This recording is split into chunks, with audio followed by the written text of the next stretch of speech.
नमस्कार दोस्तों, स्वागत है आपका हमारे YouTube चैनल पर। दोस्तों, हम आपके लिए ऐसा प्रसंग लेकर हाजिर हुए हैं जो काफ़ी ज्ञानवर्धक है और काफ़ी प्रेरणादायक है। हम उम्मीद करते हैं कि आपको जानकारी पसंद आएगी। दोस्तों, अगर आप हमारे YouTube चैनल पर नए मेहमान दर्शक बनकर आए हैं तो आप हमारे YouTube चैनल को सब्सक्राइब कीजिए, बेल आइकन को प्रेस कीजिए ताकि आने वाली वीडियो का नोटिफिकेशन सबसे पहले आपको मिले और आप इसका भरपूर फ़ायदा उठा सकें। दोस्तों, जो आज का प्रसंग है वो गौ माता का है। बहुत ही पावन और ज्ञानवर्धक प्रसंग है। दोस्तों, प्राचीन समय में एक नगर में एक गरीब किसान रहता था और उसकी पत्नी रहती थी। दोस्तों, दोनों काफ़ी गरीब और निर्धन थे और दोनों के बच्चे भी थे। एक दिन किसान की पत्नी किसान से कहती है कि पिया जी, जंगल में एक ऋषि रहते हैं, उनके यहाँ पर एक गाय है, आप उनसे गाय ले आइए, हमारे बच्चों का पालन पोषण काफ़ी अच्छे तरीके से हो जाएगा। प्रिय दर्शक को वो किसान कहता है अपनी पत्नी से कि तुमने ठीक कहा, मैं ऋषिवर के पास जाता हूँ और उनसे गाय लेकर आता हूँ जिससे कि हमारे घर में हमारे बच्चों का लालन पालन अच्छी तरीके से हो सके। प्रिय दर्शक को अब वो किसान उस ऋषि के पास जाता है और उस ऋषिवर से गाय मांगता है, गाय की याचना करता है। प्रिय दर्शक को ऋषिवर जो थे वो काफ़ी दयालु थे, काफ़ी धार्मिक और पवित्र ग्रंथों के अनुयायी थे। तो प्रिय दर्शक को वो ऋषिवर उस किसान से कहते हैं कि किसान, तुम गाय ले जाओ, गाय से तुम्हारे जीवन का कल्याण होगा, गाय से तुम्हारे जीवन में सुख समृद्धि आएगी। पर गाय ले जाने से पहले मेरी कुछ महत्वपूर्ण बातें सुन लो। प्रिय दर्शक को किसान कहता है कि ऋषिवर, आप बताइए गाय से संबंधित आपकी क्या बातें हैं, मैं आपकी सभी बातों का अनुसरण करूंगा, मैं आपकी सभी बातों का पालन करूंगा। ऐसा जो है वो किसान उस ऋषिवर से कहता है। प्रिय दर्शक को ऋषिवर उस किसान से कहते हैं कि सुनो किसान, गाय का जो गोबर होता है वो काफ़ी पवित्र होता है। जिस घर में गाय के गोबर से चौका लीपा जाता है उस घर में माँ लक्ष्मी दौड़ कर चली आती है, उस घर में कभी कोई दुख और संकट नहीं आता है। इतना पवित्र होता है गाय माता का ये गोबर। प्रिय दर्शक को दूसरी बात ऋषिवर किसान से कहते हैं कि गौ माता का मूत्र भी काफ़ी पवित्र होता है। जो व्यक्ति गौ माता के मूत्र का सेवन करता है उसके जीवन में कभी कोई रोग नहीं होता है, उसे जीवन में कभी कोई कष्ट नहीं होता है, उसके शरीर में कभी कोई पीड़ा नहीं होती है। इतना पवित्र गाय माता का मूत्र होता है। प्रिय दर्शक को और वो ऋषिवर कहते हैं कि जिस घर में कोई भी शुभ कार्य करने से पहले गौ माता के मूत्र का छिड़काव होता है उस घर में कभी भी अमंगल नहीं हो सकता, उस घर में कभी कोई नकारात्मक शक्ति प्रवेश नहीं कर सकती है। उस घर में हमेशा सकारात्मक शक्तियाँ ही, सकारात्मक ऊर्जाओं का प्रवास रहता है। प्रिय दर्शक को तीसरी बात ऋषिवर कहते हैं कि जब गाय की उत्पत्ति हुई थी तो गाय को संपूर्ण संसार की विकास का और रचना का कार्यभार सौंपा गया था और गौ माता के दूध और मक्खन से ही मनुष्य की रचना हुई थी, यानी कि मनुष्य का विकास हुआ था। ऐसे गौ माता ने के बारे में ऋषिवर उस किसान को बताते हैं। प्रिय दर्शक को और ऋषिवर उस किसान को बताते हैं जिस घर में गौ माता होती है, जो व्यक्ति गौ माता के प्रातः दर्शन करता है उस घर में कभी कोई दुख संकट नहीं आता है, उस व्यक्ति के जीवन में कभी धन की कमी नहीं रहती है, उस घर में हमेशा खुशहाली रहती है। प्रिय दर्शक को और ऋषिवर उस किसान को बताते हैं जिस घर में गौ माता को पहली रोटी दी जाती है उस घर में हमेशा संतान की प्राप्ति होती है, उस घर में हमेशा वैवाहिक योग बनते हैं, उस घर में पति पत्नी के बीच कभी लड़ाई झगड़ा नहीं होता है, जिस घर में पहली रोटी गौ माता के लिए दी जाती है। ऐसी कुछ महत्वपूर्ण बातें ऋषिवर जो है किसान को बताते हैं और किसान को बताने के बाद किसान को गाय थमा देते हैं। ये दर्शक को किसान उस गाय को लेकर अपने घर आ जाता है और गाय की प्रतिदिन बड़े सच्चे भाव से पति और पत्नी सेवा करते हैं। प्रिय दर्शक को गौ माता की सेवा करने के बाद गौ माता 2 बछड़ों को जन्म देती है और दोनों बछड़ों का लालन पालन वो किसान और उनकी पत्नी बड़े प्यार से करते हैं। अब किसान के पास 2 बैलों की जोड़ी हो जाती है और दोनों बैलों से वो किसान अपने खेत की जुताई करता है। खेत की जुताई करने के बाद खेत में काफ़ी अच्छी फसल उगाती है और उस फसल को बेचकर किसान अपने घर को काफ़ी अच्छे तरीके से तोड़ फोड़ कर दोबारा से उस घर का निर्माण कराता है। उस घर में अच्छे अच्छे बर्तन और कपड़े और घर की जो वस्तुएं होती हैं वो खरीद कर लाता है। अब किसान के जीवन में काफ़ी धन की वर्षा हो जाती है, क्योंकि उस गाय के जो बैल थे उस बैल से किसान अपनी खेती करता और खेती में फसल उगाता और उस फसल को बेचकर धन लाता। अब उस किसान के जीवन में किसी प्रकार की कोई कमी नहीं थी। किसान के जो बच्चे थे वो भी गाय का दूध और घी और मक्खन खाते और हमेशा खुशहाल रहते।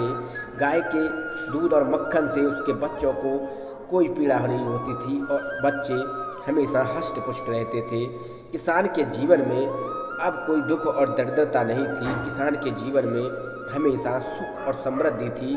किसान उस गौ माता को पाकर इतना खुश था, इतना अच्छे उसके जीवन व्यतीत हो रहा था कि किसान काफ़ी खुश रहता था और उसके गांव में भी किसी प्रकार का कोई दुख और संकट उसके जीवन में नहीं था।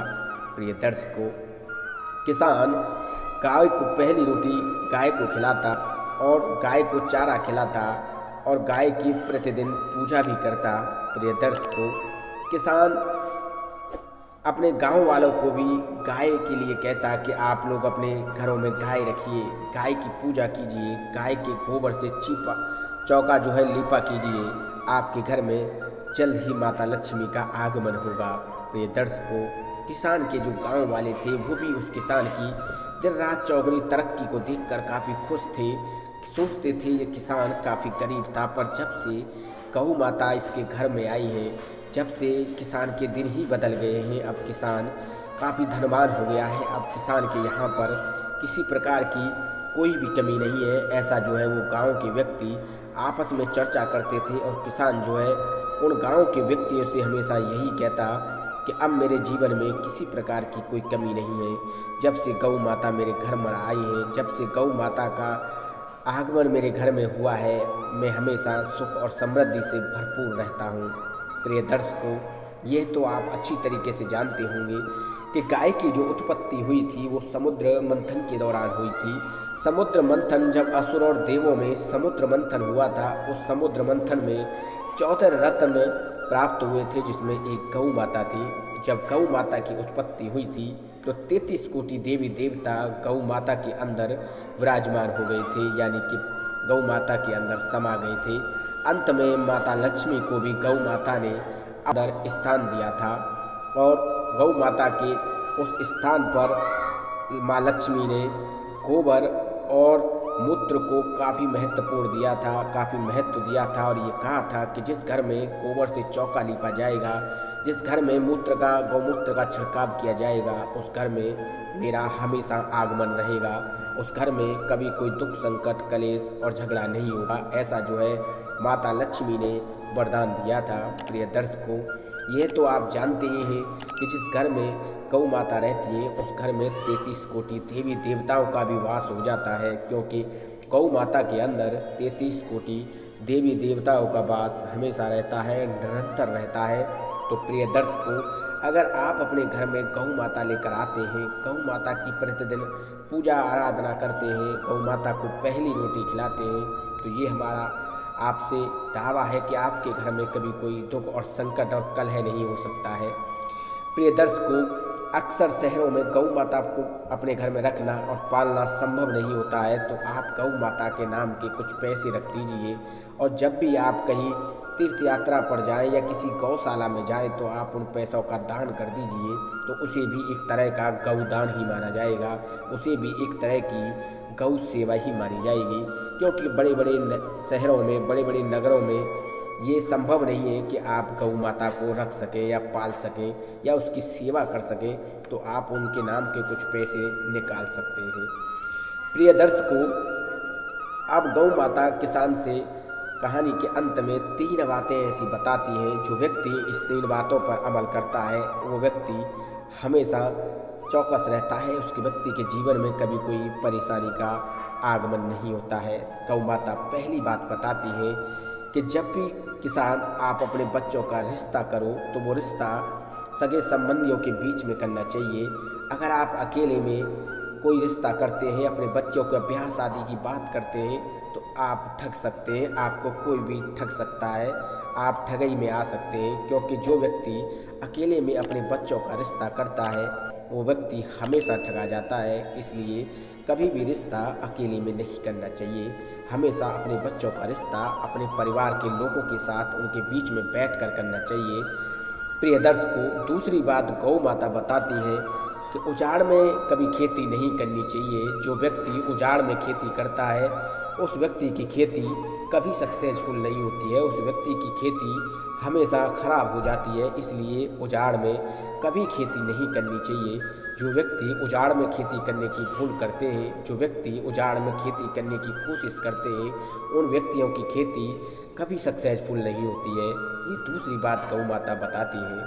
प्रिय दर्शकों, तीसरी बात गौ माता बताती है कि कभी भी जंगल में अकेले नहीं जाना चाहिए और ख़ास तौर पर उस रास्ते पर कभी नहीं जाना चाहिए जिस जंगल में मांसाहार जीव जंतु रहते हों। चीता, शेर, भालू, हाथी जैसे जानवर जिस जंगल में रहते हों उस जंगल में कभी भी अकेले नहीं जाना चाहिए, क्योंकि ऐसे जंगल में अकेले जाने का मतलब होता है मृत्यु को न्योता देना।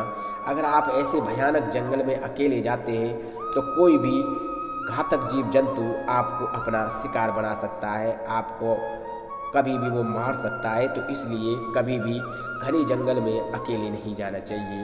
ये 3 बातें गौ माता उस किसान को बताती हैं और किसान इन तीनों बातों का काफ़ी अच्छे तरीके से, काफ़ी सही तरीके से, काफ़ी भलीभांति तरीके से अनुसरण करता है और इन तीनों बातों का पालन करता है।